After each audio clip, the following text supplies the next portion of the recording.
DeCarl has come to holler at the peeps because the peeps want to know, DeCarl, what's one of your pet peeves? DeCarl says. DeCarl says.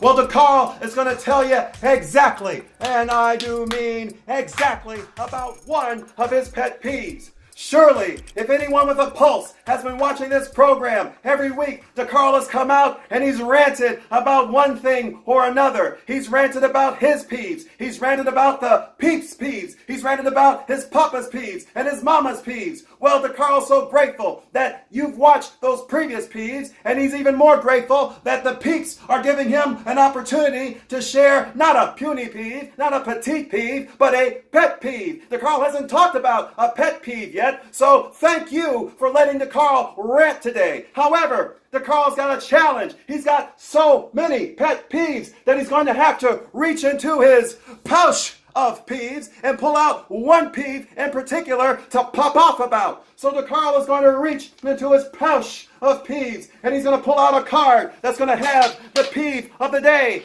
DeCarl is going to rant about peeve number 9,319.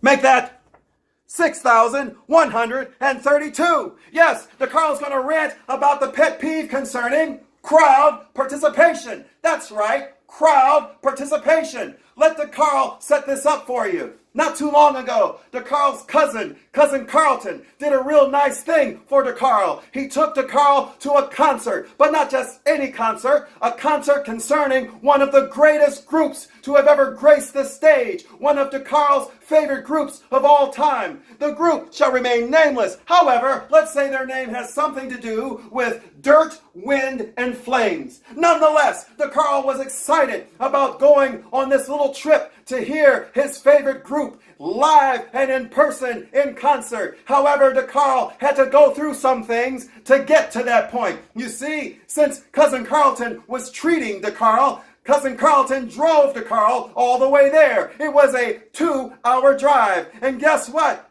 Cousin Carlton talked for the whole 2 hours. DeCarl had to listen to Cousin Carlton talk about this and talk about that and talk about the other thing. But that's okay. Despite his list, Cousin Carlton makes some good points, and DeCarl loves Cousin Carlton, and Cousin Carlton loves DeCarl. So the trip was worth it. But once we got there, we couldn't go straight into the concert hall. Oh no, there was a line that extended from the concert doors all the way to East New Egypt. This line was longer than the line of lies, the list of lies that have been told to us all of our lives, like 5-minute grits. What a lie that is. DeCarl has never, ever had a grit that was worth eating that was only cooked for 5 minutes. But that's another peeve for another program. Let's get back to this peeve called crowd participation. So, after riding for 2 hours with Cousin Carlton, and then after standing in line for 2 hours, Cousin Carlton and DeCarl finally made it to their concert seats. And when they planted their posteriors in their concert seats,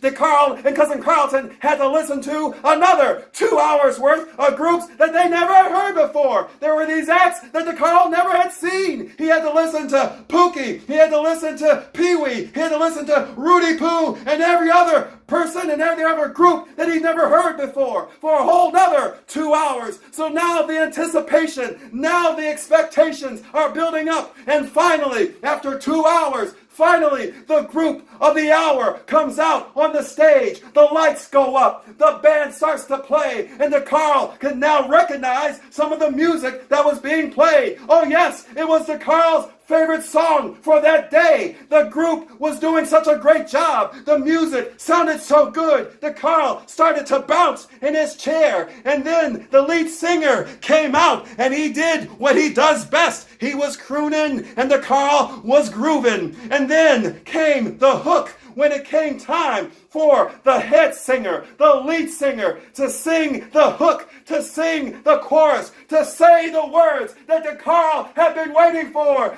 6 whole hours. What did he do? He took his microphone and he pointed it out to the crowd. What?